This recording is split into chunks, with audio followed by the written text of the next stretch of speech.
since this is going to be one of the first videos coming up, I figured this would be a good way to introduce you to what I've read, the big chunk, to catch up.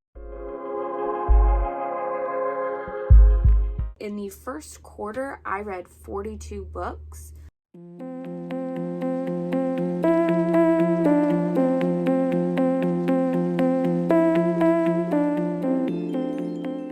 Let's do this in order. We'll start with the 1 star, which the 1 star is The Wedding War. These 2 women who were friends when they were younger, they have some kind of falling out. Turns out their kids are getting married and they're planning this wedding. The characters, I did not enjoy them. I thought that the women needed to grow up. Wish I would have DNF'd it, but that was my only 1 star and I absolutely hated it. Our 2 stars were Dark Angel. It's the 4th in the Night World series. It didn't fit for me, but there's nothing bad about it. Island Queen, I don't know if it was the length of it. It felt like it was a little bit repetitive, but I understand why it was repetitive. And I could see how people could really enjoy this book. Maybe it's that I'm not much into historical fiction. For some reason, this one I just didn't mesh with. Sanatorium. It's about a detective who's had something in her life that she's taken time off from her force.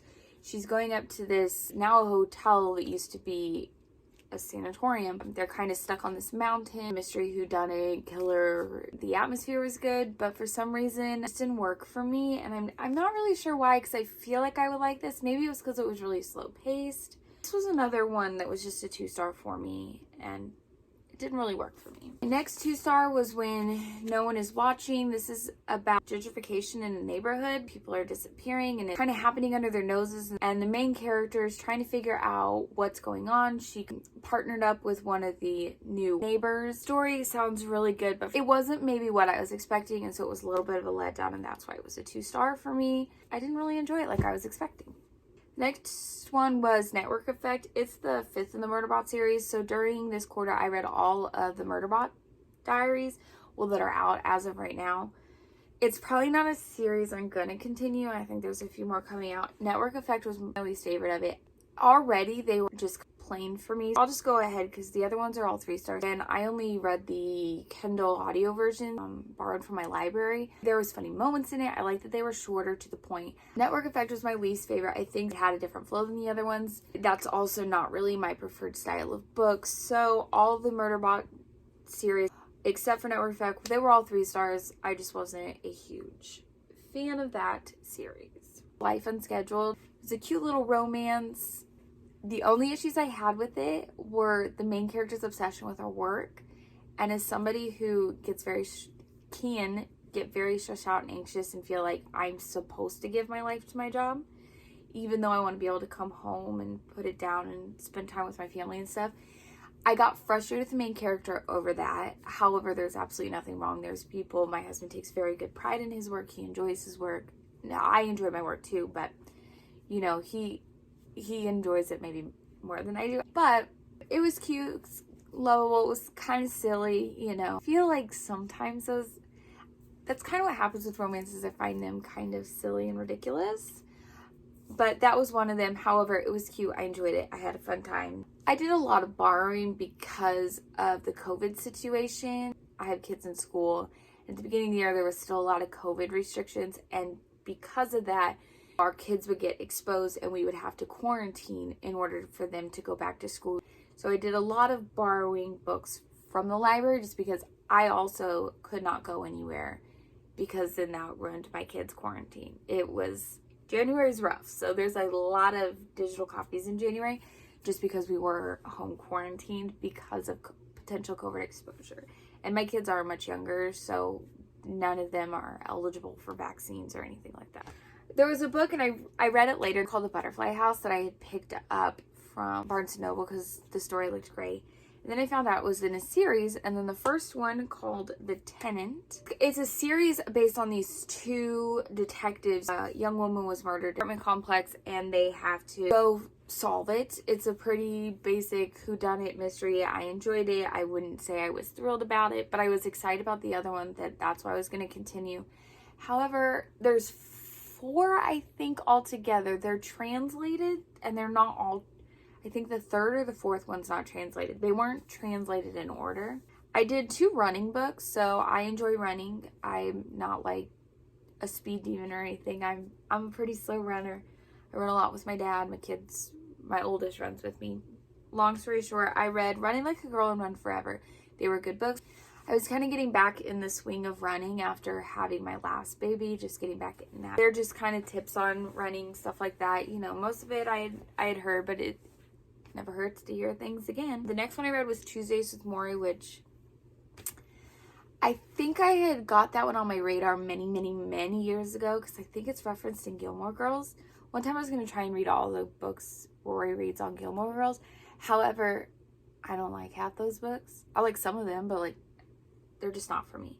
But we read Tuesdays with Morrie. It was good. It's about Mitch Albom. He kind of goes with a professor he had when he was in college. She's passing away and getting all his wisdom because he really inspired him.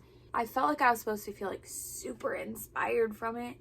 I didn't. I enjoyed reading it. The next one was Influence. This was actually pretty cute. It's a YA book, but it's about these teen influencers and just the drama behind the scenes. Kind of reminded me a little bit of like a Gossipy Girl type thing. Such a Quiet Place. This is good. I don't exactly remember why I didn't like it. I think it was a little bit of the character writing. This one is about a neighborhood.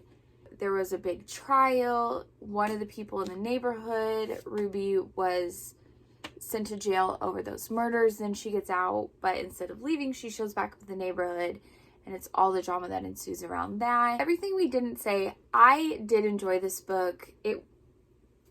I think actually it could probably be a 3.5 to 4. So it's kind of just under a 4. In the beginning, I wasn't quite catching on, and then I did. But this is about a young woman whose neighbors were murdered. They questioning who did it, possibly her, possibly her brothers. And it's just kind of a whodunit. The twist at the end did kind of get me. I enjoyed it. I enjoyed the book. I enjoyed the character. I think in the beginning I was just slow to catch on and get really engrossed in the story. So this was a higher end of a 3, almost a 4, so 3.5. But I did enjoy this, and again, I would recommend this one. Stranger in the Lifeboat, I read this one. My dad read it and said he enjoyed it. It was average, it was good. There's a yacht that goes down, and then there's a group of people who go in a lifeboat, and one of them shows up and says that he is Jesus. It was interesting.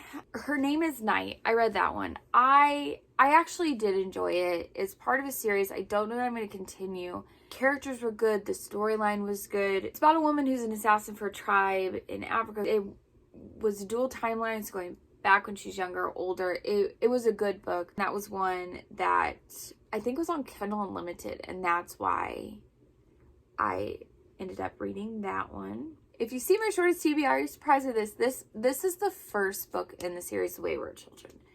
This was like an average 3-star. I wanted something more, but I liked it enough. So this was just under a 4-star for me. So again, 3.5, 3.75. Almost a 4. There's just something missing. You were learning so much about what the worlds were without actually getting to experience the worlds. That's what I wanted. I wanted to experience the worlds. However, I knew that the next ones, you got to experience the worlds, which is why I continued. And as you see it in that TBR, I absolutely loved the rest of them and plan to continue reading this series. However, the first one was just kind of average for me, average to good, and I would recommend because the rest of the series is phenomenal. I read Not a Happy Family. It was a mystery thriller whodunit. It's about this family who the parents were murdered, and it's a question of, did the kids do? Kids were awful, but that was part of the story. It's not one that really sticks with me, but it was a good book. Then Witches When Life Got Complicated. It's the second in a Witch PI series. I wanted to read it because I thought it'd be kind of a fun witchy murder mystery series. I read the first one, it was okay. The second one was also okay. I think there's like 40 in the series. And originally I was like, I'll just read 1 or 2 a month and get over it. But after that last one, it's just not quite what I want. It's a good, cute little woman finds out she's a witch. She's also a private detective, experiencing her new family, and just kind of like the different series of like solving crimes. It's not one I think I'm gonna continue, but it is a cute little series if you want something light, not too in depth. those are all our 3 stars, and now we will go to our 4 stars. The Echo Wife, that one was a Kindle book that I got. I don't want to say anything that could be spoily, but it's about clones and kind of a murder mystery. I like some of the twists in it. I had a good time with that. You Have a Match, that was a cute YA. I actually listened to that on audio. I enjoyed that. It's about a young girl. She's in high school. She does a DNA test, finds out she has a secret sister, goes to this camp to like try and find it. You know, little romance with a little twist. So she's trying to find like this secret sister and figure out why she doesn't know about her.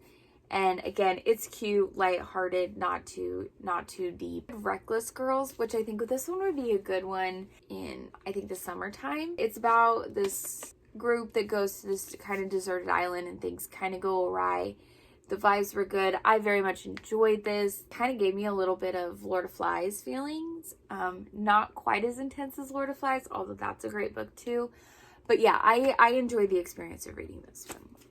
Imposter Syndrome. It's about a woman who's recruited by Russia's intelligence agency. She comes to America, kind of gets herself into the tech world and is kind of a spy for them. I had a good time with this one. I loved the storyline of it. So this was another really good book that I would recommend. The Plot. I loved the premises of that one. The plot is about a professor who's a writer who's doing kind of this writing seminar. And there's a student who has a story that's this absolutely grand story, finds out it's never written, and then he ends up writing this story and it becomes great, and it's all of that. I very much enjoyed that book. So a 4 star is like, I really enjoyed it. And a 3 star, I enjoyed, I would read again.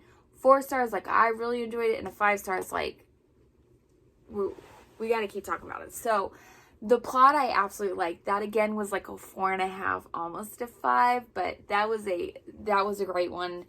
But it's kind of a book within a book. It was a good book. Highly recommend that one. Falling is about a plane hijacking, and the pilot has to choose between either the plane or his family. This was very good. It was kind of intense at points as somebody with children. Knowing that your children are in danger would be, I don't know if I can mentally handle that. There were some points where it was like, but the twists, the turns, the intensity of it, it's an intense book. That again is another one of those like 4.5. Buffalo Bayou was an audiobook I did. My mom recommended it to me. A detective who's new to homicide. He's investigating, but he's got his own dark past and demons. The main character was quirky in a dark way. It's kind of funny at points, even though it's, as they say, a crime noir. But that one I recommend. I read it as an audiobook. I enjoyed it. It was a good audiobook. I didn't like read it or anything. It was strictly an audiobook. But that one was a crime story that was still dark and intense, but still had funny moments and some really good twists in it. Lock Every Door. I love the atmosphere. Lock Every Door is about apartment complex where the really wealthy live, and apartments cannot be empty at any time. So if one of the residents leaves, they will hire someone to come and stay at their place. I had a good time with that one. Dial A for Aunties. That one was so cute and ridiculous. This woman goes on a date. Her date dies, but they're doing a wedding, and so she gets her aunts, because they're all really close, to like help her cover it up. It's funny, the antics these people get themselves into. Like, it's one of those just kind of comedic ones. Where They Wait, I did enjoy this one. It's about a journalist. He comes back to his hometown. There's a new app that's kind of like Headspace, like a meditation app. It's making people do weird things. It kept pace. This was a good one. Enjoyed it. I am keeping these short just because I have so many to go through and nobody wants to sit here and listen to me talk that much. Not even myself. Our first 5 star, which is actually the first book I read this year. This one, Payback's a Witch. It's a romance about a girl who goes back to her hometown. She's kind of pushed off her magical abilities. She goes back, falls in love. This is a series, and so there's another one that's coming out. This was 5-star. I loved the atmosphere. I loved the witchy vibes. Like, there was just, this was a great book. I loved it. I loved everything. I just had so much fun with this book. I'm going to say that I had so much fun, but I did. That's what you're supposed to have with a book.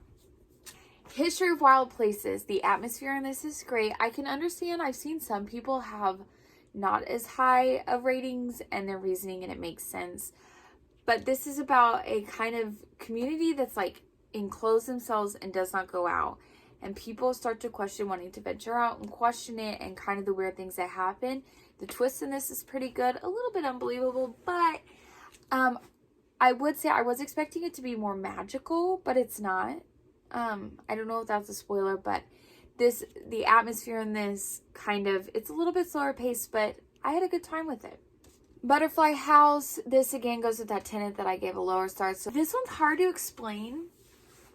There's a lot going into it, but there's people who are showing up dead in weird places and kind of all going back to this house that was there to help patients with issues that needed help. Quite good. I did really enjoy this, and so this was definitely my favorite, which is making me want to continue to see if the other two, if I'll like them. But there is a little bit more to this book than some of the others.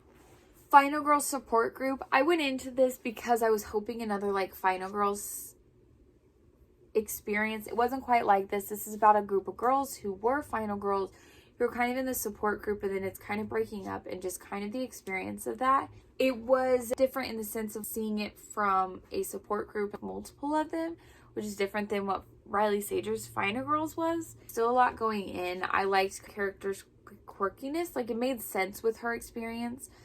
This was a good one. This is also the first Grady Hendrix book. Every Vow You Break. That was another digital one that I did. That one got me. That ending, I was surprised. So it's about a couple who goes kind of secluded island. Things are a little off, and it's kind of like a who do you trust type of thing. With this woman whose friend has been murdered, she gets in a car with a stranger and they're making it back home, and it's just kind of all in that, but she like sees the world through movie lens, which I thought was a cool premise and kind of fun.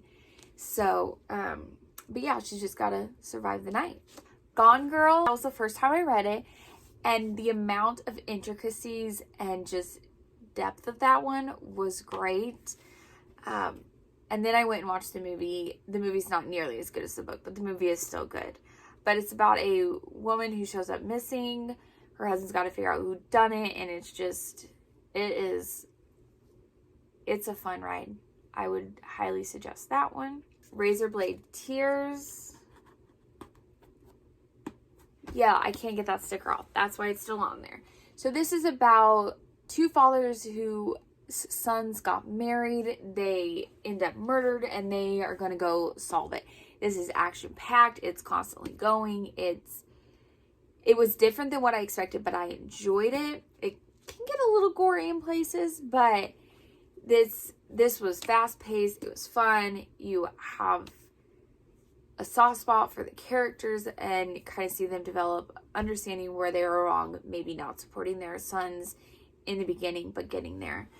But yes, this was another really good book. That is all the books that I've read in the first quarter of the year, and we will come back. We just have some challenges. Next quarter I'll give those, and I will give monthly updates.